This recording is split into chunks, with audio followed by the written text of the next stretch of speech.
नमस्कार जोहार। आप न्यूज जजबरेट का न्यूज बुलेटिन देख रहे हैं। शाम के 6 बज चुके हैं। आइए जानते हैं दिन भर की तमाम बड़ी और छोटी खबरों को। पहली बड़ी खबर, राष्ट्रपति चुनाव में क्रॉस वोटिंग। एनसीपी कांग्रेस के कुछ विधायकों ने दिया द्रौपदी मुर्मू को वोट। देश के 15वें राष्ट्रपति के लिए चुनाव हो रहा है। संसद भवन और राज्य की विधानसभाओं में वोटिंग जारी है। पीएम नरेंद्र मोदी, भाजपा अध्यक्ष जेपी नड्डा, केंद्रीय गृह मंत्री अमित शाह के अलावा कई सांसद और केंद्रीय मंत्री वोट डाल चुके हैं। कई राज्यों के सीएम भी मतदान कर चुके हैं। राष्ट्रपति पद के लिए एनडीए उम्मीदवार द्रौपदी मुर्मू और विपक्ष के प्रत्याशी यशवंत सिन्हा के बीच सीधा मुकाबला है। वोटों की गणित देखें तो द्रौपदी मुर्मू की जीत पक्की मानी जा रही है। अगर द्रौपदी मुर्मू राष्ट्रपति बनती है तो वह आदिवासी समुदाय की देश के शीर्ष संवैधानिक पद पर पहुंचने वाली पहली शख्सियत होगी। मतदान के बाद सभी राज्यों से मतपेटियां दिल्ली लाई जाएगी और 21 जुलाई को वोटों की गिनती के बाद देश के नए राष्ट्रपति के नाम की घोषणा कर दी जाएगी। 25 जुलाई को नए राष्ट्रपति का शपथ ग्रहण होगा। अगली बड़ी खबर, पहली सोमवारी पर सहस्त्र शिवलिंग का किया गया रुद्राभिषेक। सावन की पहली सोमवारी पर झारखंड के सभी जिलों में बाबाधाम के अलावे चतरा जिले के इटखोरी स्थित मां भद्रकाली मंदिर परिसर में भी अवस्थित सहस्त्र शिवलिंग महादेव का पूरी विधि विधान के साथ रुद्राभिषेक किया गया। इस पावन मौके पर हजारों भक्तों ने बाबा का जलाभिषेक किया। सारे दिन महादेव का दरबार हर हर महादेव के जयघोष से गुंजयमान होता रहा। इधर राष्ट्रपति पद के लिए मतदान की प्रक्रिया जारी है। झारखंड विधानसभा में बारी बारी से विधायक मतदान केंद्र पर पहुंच रहे हैं। सुबह 10 बजे से शुरू हुए मतदान में सबसे पहले एनडीए के विधायक ने मतदान किया। विधानसभा पहुंचे भाजपा आजसू के विधायकों ने एक सवर से एनडीए प्रत्याशी द्रौपदी मुर्मू की जीत का दावा किया। वोट देने के बाद मीडिया से बात करते हुए भाजपा विधायक विरंची नारायण ने कहा कि जिस दिन यशवंत सिन्हा ने भारतीय जनता पार्टी छोड़ी उसी दिन हम लोगों ने उन्हें छोड़ दिया। द्रौपदी मुर्मू भारी मतों से जीत दर्ज करेगी। झारखंड से वे लीड होंगी। वहीं मुख्यमंत्री हेमंत सोरेन भी वोट देने विधानसभा पहुंचे। इसके अलावा वित्त मंत्री डॉक्टर रामेश्वर उरांव, मंत्री आलमगीर आलम, मंत्री बन्ना गुप्ता सहित कई विधायक मंत्री ने मतदान किया। मतदान के दौरान भाजपा की तरह कांग्रेस के विधायक एक साथ विधानसभा वोट डालने पहुंचे। वहीं झारखंड मुक्ति मोर्चा के विधायक अलग अलग पहुंचे। इधर राष्ट्रपति चुनाव के लिए वोटिंग प्रक्रिया के बीच कई मार्मिक दृश्य भी सामने आए। पूर्व प्रधानमंत्री और कांग्रेस के सांसद डॉक्टर मनमोहन सिंह आज संसद में व्हीलचेयर पर मतदान करने पहुंचे। बताया जा रहा है कि वे बीमार हैं। अस्वस्थ होने के बावजूद उन्होंने अपने मताधिकार का प्रयोग किया। पूर्व पीएम के इस हाल में वोट डालने के लिए संसद पहुंचने पर लोगों को पूर्व प्रधानमंत्री अटल बिहारी वाजपेयी की याद आ गई। वर्ष 2007 में राष्ट्रपति चुनाव में दिवंगत पूर्व प्रधानमंत्री अटल बिहारी वाजपेयी भी व्हीलचेयर पर वोट डालने आए थे। अगली बड़ी खबर, हेमंत सोरेन के खनन पट्टा और सेल कंपनी से जुड़े मामले में सुप्रीम कोर्ट में सुनवाई। याचिकाओं को सूचीबद्ध करने के लिए कोर्ट तैयार। सुप्रीम कोर्ट झारखंड सरकार और हेमंत सोरेन की याचिकाओं को सूचीबद्ध करने के लिए सहमत हो गई है, जिसमें खनन पट्टों में हेमंत सोरेन की अनियमितताओं की जांच की मांग वाली जनहित याचिका पर झारखंड हाईकोर्ट के आदेश को चुनौती दी गई है। जब मामला पहले एससी के सामने आया था तो एससी ने एचसी को फैसला करने के लिए कहा था। जानकारी के मुताबिक मनरेगा में वित्तीय गड़बड़ी और मनी लॉन्ड्रिंग मामले से जुड़े पीआईएल पर सुनवाई के दौरान ईडी ने झारखंड हाईकोर्ट में एक सीलबंद लिफाफा पेश किया था। ईडी की दलील थी कि उसके पास सेल कंपनी से जुड़े कई अहम साक्ष्य हाथ लगे हैं। अगली बड़ी खबर, झारखंड के इन जिलों में 22 जुलाई को होगी जोरदार बारिश। येलो अलर्ट जारी। झारखंड में 22 जुलाई को जोरदार बारिश होगी। मौसम विभाग ने भारी बारिश की संभावना को लेकर येलो अलर्ट जारी कर दिया है, जिसके तहत 22 जुलाई को राज्य के कई जिलों में गर्जन और वज्रपात होगी, जबकि दक्षिण, मध्य और निकटवर्ती पूर्वी भागों में कहीं कहीं भारी बारिश की संभावना जताई गई है। मौसम केंद्र के मुताबिक 22 जुलाई को रांची के अलावा पूर्वी सिंहभूम, पश्चिमी सिंहभूम, सिमडेगा, सरायकेला खरसावां, बोकारो, गुमला, हजारीबाग, खूंटी, रामगढ़ और आसपास के जिलों में कहीं कहीं भारी बारिश की संभावना है। मौसम केंद्र रांची की ओर से जारी पूर्वानुमान के तहत 19 जुलाई को राज्य में कुछ स्थानों पर हल्के से मध्यम दर्जे की बारिश होने की संभावना है। कहीं कहीं गर्जन और वज्रपात होने की भी आशंका जताई गई है। अगली बड़ी खबर, मध्य प्रदेश में एक बड़ा हादसा। रेलिंग तोड़ नर्मदा नदी में गिरी पुणे जा रही बस, 13 की मौत, 15 लोगों को बचाया गया। मध्य प्रदेश के धार जिले में एक बड़ा हादसा हो गया। यहां इंदौर से पुणे जा रही महाराष्ट्र रोडवेज की एक बस नर्मदा नदी के पुल से नीचे नर्मदा नदी में गिर गई। घटना खलघाट की है। बस में इंदौर पुणे के कई लोग सवार थे। अब तक 13 लोगों के शव निकाल लिए गए हैं। वहीं राहत बचाव कार्य जारी है। अब तक 15 लोगों को बचा लिया गया है। इधर बिहार के सिवान में महेंद्रनाथ मंदिर में प्रवेश के दौरान भगदड़, 2 महिला की मौत, कई लोग घायल। बिहार के सिवान जिले के ऐतिहासिक महेंद्रनाथ मंदिर में प्रवेश के दौरान भगदड़ मच गई, जिसमें 2 महिला की मौत हो गई जबकि 2 महिला गंभीर रूप से घायल हो गई। बता दें कि सावन की पहली सोमवारी के कारण मंदिर में भीड़ थी। इसी दौरान भगदड़ मच गई। घटना के थोड़ी देर बाद मंदिर कैंपस में अफरा तफरी मच गई।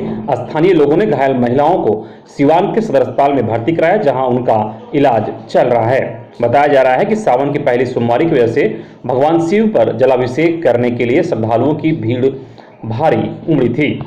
अगली बड़ी खबर, राज्यों को सुप्रीम कोर्ट का सख्त आदेश, बगैर समय गंवाए कोविड-19 पीड़ितों के परिजनों को दें मुआवजा।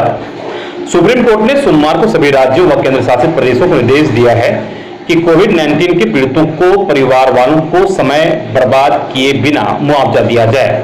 Justice M.R. शाह और B.V. नागरत्न ने कहा कि यदि कोई ऐसा दावेदार हो जिसे मुआवजा न मिला या फिर उसके अनुरोध को खारिज किया गया हो तो वह मामले से जुड़ी शिकायत निवारण समिति के पास अपनी शिकायत कर सकता है।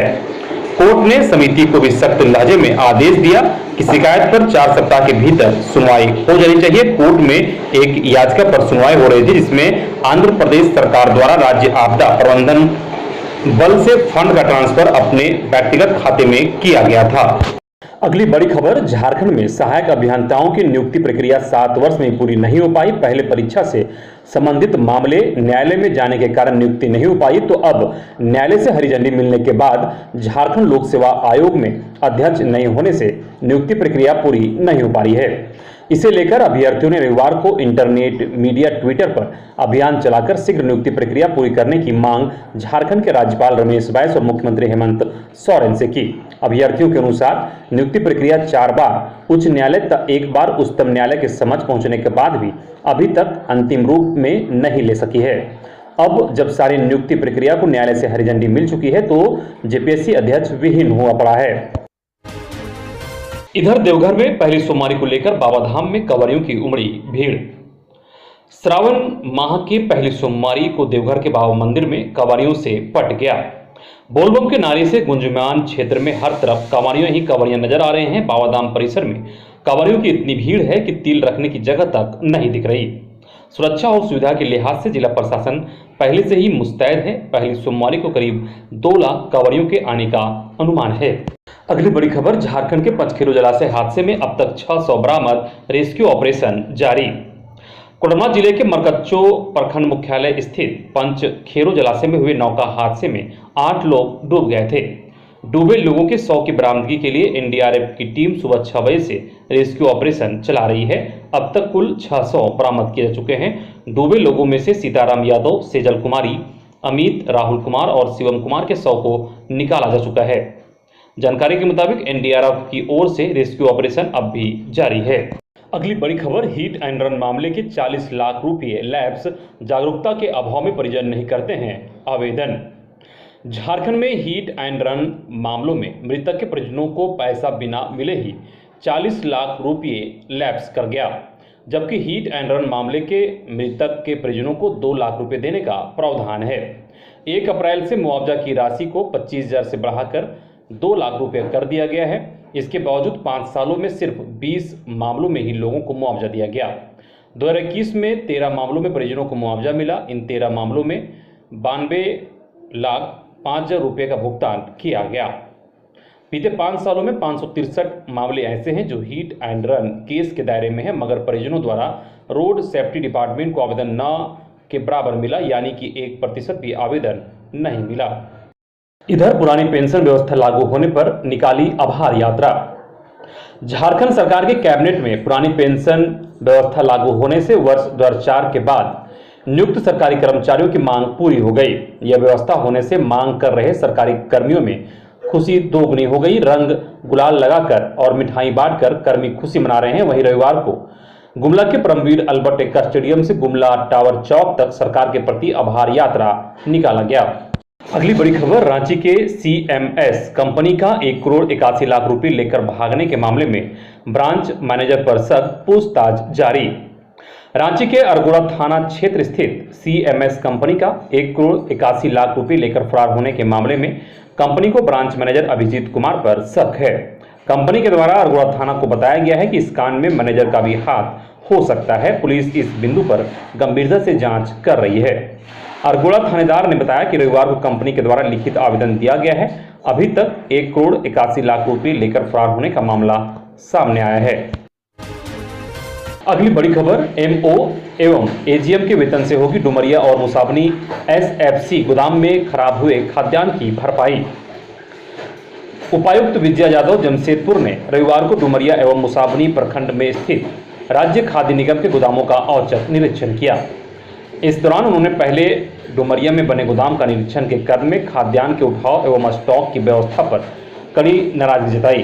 उन्होंने स्पष्ट निर्देश दिए कि जितने भी स्टॉक एवं वितरण पंजी हैं उसे अद्यतन रखें। जांच के क्रम में उन्होंने पाया कि गोदाम में करीब 250 क्विंटल चावल स्टॉक में पड़ा है, जिसे सभी सरकारी विद्यालयों को खाद्यान्न का उठाव करने हेतु प्रखंड शिक्षा प्रसार पदाधिकारी को निर्देश दिया गया। जुलाई अगस्त माह का गेहूं जो राष्ट्रीय खाद्य सुरक्षा अधिनियम और PMGKY का स्टॉक में है, उसे संबंधित डीलर के बीच 2 दिनों के अंदर वितरण के निर्देश दिए। वहीं निरीक्षण के दौरान दोनों प्रखंडों के गोदामों में अनियमितता एवं खाद्यान्न वितरण में लापरवाही बरतने के कारण उपायुक्त ने दोनों गोदाम के एजीएम एवं क्षेत्र के एमओ के वेतन पर रोक लगाते हुए खराब हुए चीनी के मूल्य की वसूली बाजार भाव से दोषी अधिकारियों के वेतन से करने का निर्देश दिया। इधर खूंटी के जंगल में मिला हाथी का शव, जांच में जुटे वाइल्ड लाइफ एक्सपर्ट। नक्सल प्रभावित रनिया प्रखंड क्षेत्र के बोंगतेल गांव में जंगली हाथी का शव मिला है। स्थानीय लोग जंगल की ओर जा रहे थे तो जंगल के बीच खेत में मृत हाथी को देखा। इसके बाद ग्रामीणों ने वन विभाग को इसकी सूचना दी। ग्रामीणों से सूचना मिलने के बाद वन विभाग की एक्सपर्ट टीम पहुंची और मामले की जांच शुरू की। कि रनिया और तपकरा का इलाका जंगल क्षेत्र है, इससे इस इलाके में लगातार जंगली हाथियों का झुंड घूमते रहता है। हाथियों द्वारा मकान और खेत नुकसान पहुंचा जाता है। जंगली हाथियों से ग्रामीण परेशान रहते हैं, लेकिन हाल के दिनों में हाथियों का आना कम हुआ है। वन विभाग के कर्मी वाइल्ड लाइफ की टीम बोंगतेल गांव पहुंच चुकी है और हाथी की मौत के कारणों का पता लगाने में जुटी हुई है। अगली बड़ी खबर, गोड्डा में प्रेमी जोड़े ने लगाई इंसाफ की गुहार। थाने में कई घंटे तक हाई वोल्टेज ड्रामे के बाद सुलझा मामला। गोड्डा जिला में प्रेम प्रसंग का एक ऐसा मामला सामने आया है जिसे लेकर गोड्डा नगर थाना में रविवार रात हुई हाई वोल्टेज ड्रामा हुआ। दरअसल गोड्डा में एक शादीशुदा महिला और अन्य शादीशुदा पुरुष के बीच प्रेम हो गया है। प्रेम पुरुष पेशे से एक दुकानदार है और प्रेमी और प्रेमिका के दो बच्चे भी हैं। प्यार में इंसाफ पाने के लिए प्रेमी जोड़ा गोड्डा नगर थाना पहुंचा। प्रेमी जोड़ा के थाना पहुंचने के बाद प्रेमिका का पति भी वहां आ पहुंचा। प्रेमिका के पति ने पत्नी से अपने दोनों बच्चों का हवाला देते हुए घर वापस चलने की अपील की, लेकिन पत्नी घर जाने को तैयार नहीं हुई। पत्नी अपने दुकानदार प्रेमी के साथ रहना चाहती है। इसके साथ ही उसने अपने पति पर प्रताड़ना का आरोप भी लगाया है। हालांकि पति ने अपने ऊपर लगाए सभी आरोपों को गलत ठहराया है।